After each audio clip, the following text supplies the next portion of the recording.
You will own nothing and be ecstatic about it.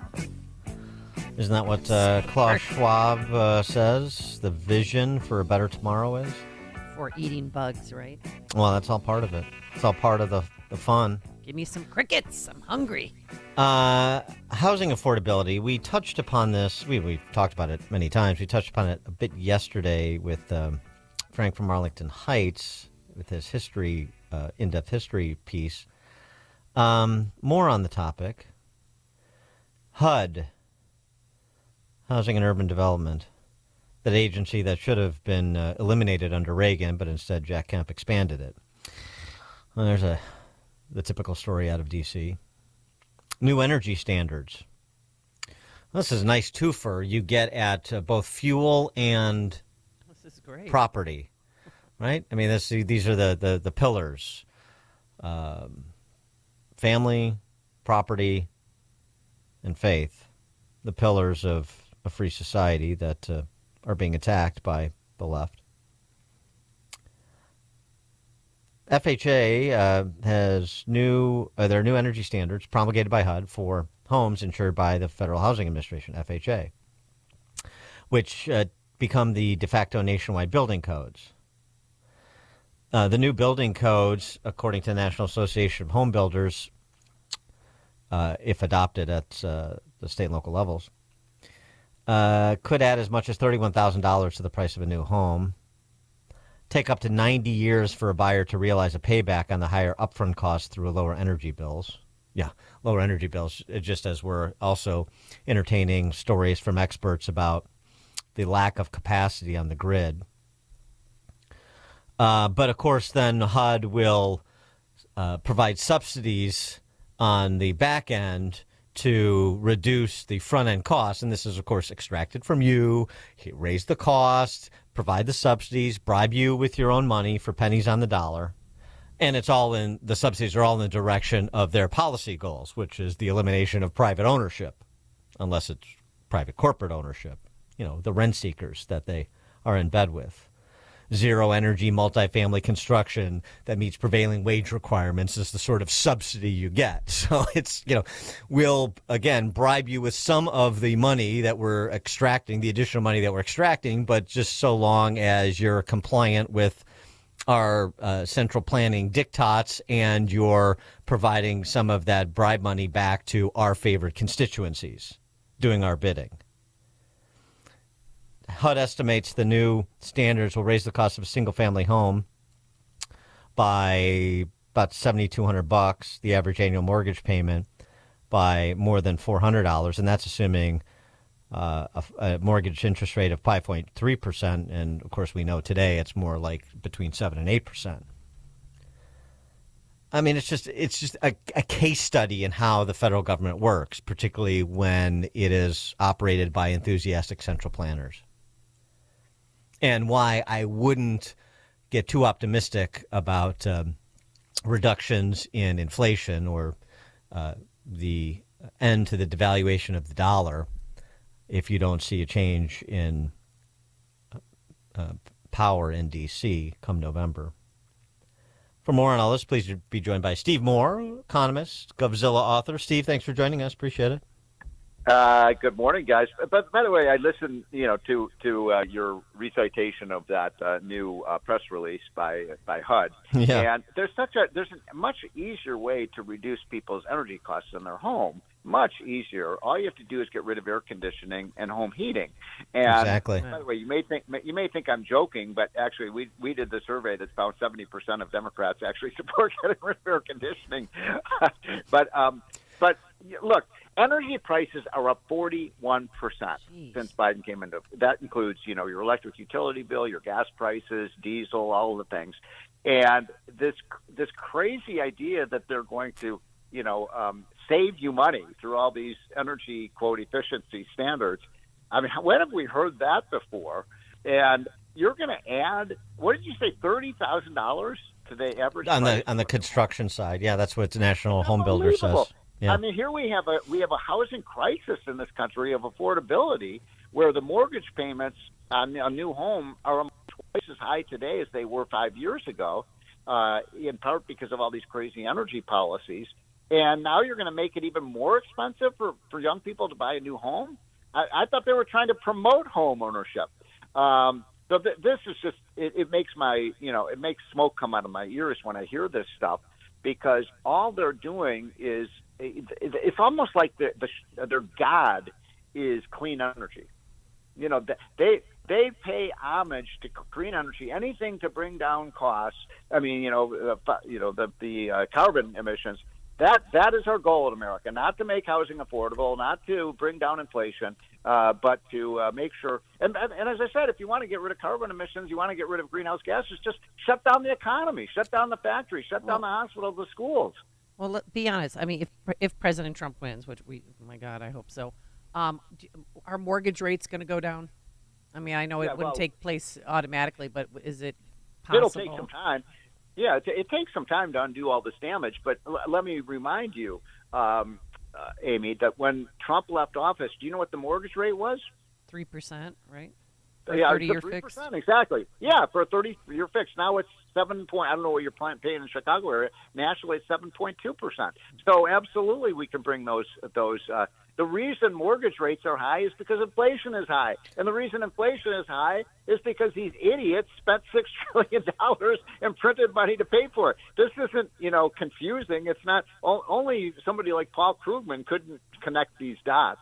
And I don't know. It's maddening. Meanwhile, did you see, Dan, even a more preposterous regulation? They want to. The EPA put out an edict last week.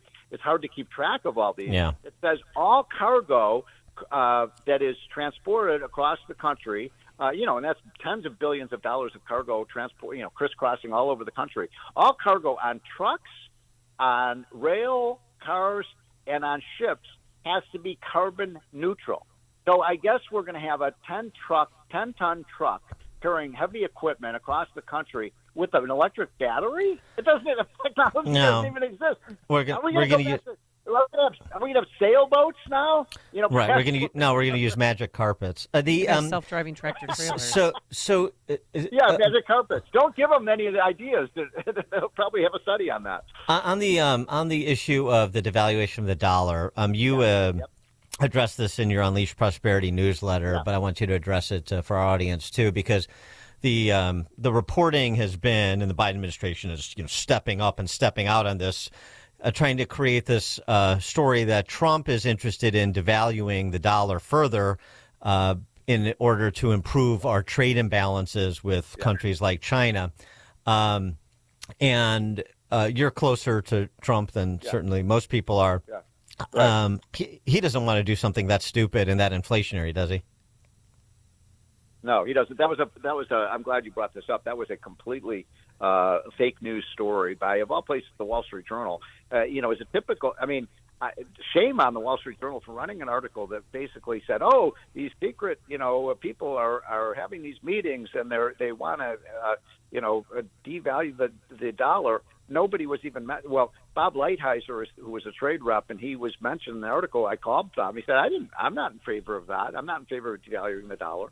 Okay. Just like there was an article. Did you see the one the other day about how the Trump wants to get rid of Fed independence? And that was also fake news. I mean, you can't even believe what the media is saying anymore. Look, there's 4 or 5 of us, myself and Kevin Hassett, and Laffer and Larry Kudlow and Lighthouse, a few others who are advising Trump on the economy. We see these stories like, what are they talking about? We're the ones who are giving Trump the advice on the economy, and they say, the secret cabal of people who, we don't even know. So that story is false. And by the way, it's a bad idea. It's a really bad idea to value the dollar because you're going to just make inflation worse if you do that. And, we actually benefit, in my opinion, from having now, look, it is true, though, there's a little asterisk here on this. It is true that China and Japan are manipulating their currency so that they can, export more goods to the United States. And, we do want to correct that, but not through devaluing the dollar. Speaking of combating inflation, anti-Bidenomics as practiced by Javier Milei in Argentina. And he, through his, austerity program is the wrong way to describe it, but that's how it's reported. What it really is unleashing the productive capacity of the Argentinians, and he is freeing up the economy. He is reducing the size of government, and he is dramatically, according to the latest readouts, decreasing inflation that was running at like 288% last year, and now is down. I mean, it's still high, but it's down to consumer prices rose 11% from February to March. So what Milei is doing is, in advance of free market policies, is working. Yeah. So, by the way, I love this term. Austerity. You know, the left always, this is an austerity measure. No, we are, what you and I and most normal people, like the people listening to the show, are in favor of is government austerity. Right. Government austerity or private sector expansion. And so anytime we want to cut the government, which is deterring the growth of the economy, austerity, you're trying to... No, we're not. The best way to make the economy grow faster is shrink the government. And incidentally, in Washington right now, you know, you see these numbers like, the economy grew by 1.6%, which was pathetic. Well, a huge percentage of that was just government growth. We should count government growth as a negative, not as a positive. By the way, the single biggest employer over the last year, Amy, other than healthcare, was government employment. Yeah, it's a pretty big thing here in Illinois. Yeah. Well, by the way, guys, I've been reading about what's going. Are there protests at Northwestern? What's going on that? Yeah, they settled it because the Dickensian named Michael Schill, the president there, typical appeaser. They're going to give some Palestinian scholarships out, and so now it's all now they've disbanded the encampment. And by the way, when you appease these spoiled brat kids, these are 19-year-olds who've most of them never worked a day in their life, and they get free tuition, and they're so aggrieved, right? Oh my gosh, how can I live in this world? And but you know what you're seeing now across the country is the university administration is just caving into these protesters, and doesn't this sound like deja vu all over again? I can't wait for the Democratic convention in Chicago. That's going to be great. I'm old enough to remember '68. Hey, we got an idea. This comes to us from courtesy of Governor Jelly Belly, but it should be scaled. It should be part of Trump's program. This is great. He's going to love it. So what the governor has proposed is for state health insurance, state workers' health insurance, to cover Ozempic and the other fat-reducing drugs. It's going to cost about, somewhere between $200 and $600 million, but, we're flush with cash in Illinois, so we got it. Right. You should do that. You should have Trump come out for that at the federal level because, a slimmer workforce is a more energetic and productive workforce. This is sort of ounce of prevention type stuff to provide this kind of health insurance coverage. Where's that money going to come from again? That's $600 million. Well, the last time I checked, you were broke, but... maybe they should cut taxes and bring people back into the state rather than continue to.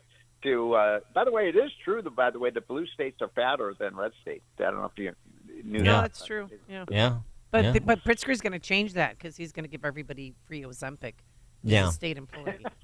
Yeah. Well, good, because I bought some stock in that, so this is going to make my stock go up in value. Good for you. By the way, one last thing on these universities, because this is that group, openthebooks.com. Those guys. Mm-hmm. They were started in Chicago, by the way, by my friend Anna Andrzejewski.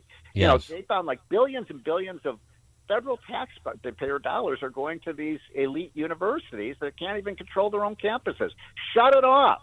Stop giving money to universities. Period. And then it just makes me so angry how we waste money in Washington. Well, that's and Trump issued a statement on that last week, basically saying that endowments and what was the other thing he said? Endowments and something else in terms of where he was going to go after universities, and so that's exactly what he should do. That's exactly what he should do. Student loans and endowments, right? Yep. Yeah, $3 billion has gone to Columbia, and you folks, you're seeing every day what's happening on the campus of Columbia University. And I'm glad to hear it's not happening in Evanston, Illinois. Not anymore. Thank you. Well, that's because you left, right? Yeah, right. You were a rabble rouser. I was, but the other way. nothing like these revolutionaries that populate campuses today. Steve Moore, economist, Govzilla author. Thanks as always, Steve. Appreciate it. Okay, guys, have a great day. You too, and he joined us on our turnkey.pro answer line. Before you see it on TV, share it on Facebook, or read about it in the paper. Hear it here first. This is Chicago's Morning Answer on AM 560. The Answer.